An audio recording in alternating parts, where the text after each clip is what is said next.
எலியா போஷிக்கப்பட்ட 3 நபர்களை உங்களுக்கு சொல்றேன். முதலாவதாக ஆண்டவர் எலியாவை காக்காவை கொண்டு போஷித்தார். இரண்டாவதாக எலியாவை ஒரு விதவையை கொண்டு போஷித்தார். மூன்றாவதாக எலியாவை தெய்வ தூதனை கொண்டு போஷித்தார். தெய்வத்தால் காக்காவை கொண்டு நம்மை போஷித்தார், விதவை கொண்டு தெய்வ தூதனை கொண்டு நம்மை போஷித்தார்.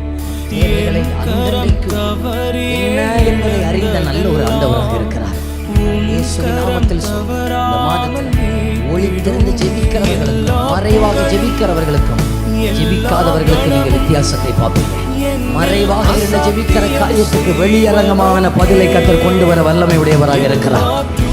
மறைவான பெருமூச்சுகளுக்கு பதில் வருகிற நாட்கள் இந்த மாதமாக மாற்றுவாராக. மறைவான ஜெபங்களுக்கு பரலோகத்திலிருந்து கர்த்தர் பதிலை அனுப்புகிறவராக இருக்கிறார். மறைவாக நம்ம வடிக்கிற கண்ணீருக்கு கர்த்தர் பதிலை கொண்டு வருகிற நல்ல நாட்களாக இந்த மாதத்தை நமக்கு மாற்றி தருவாராக.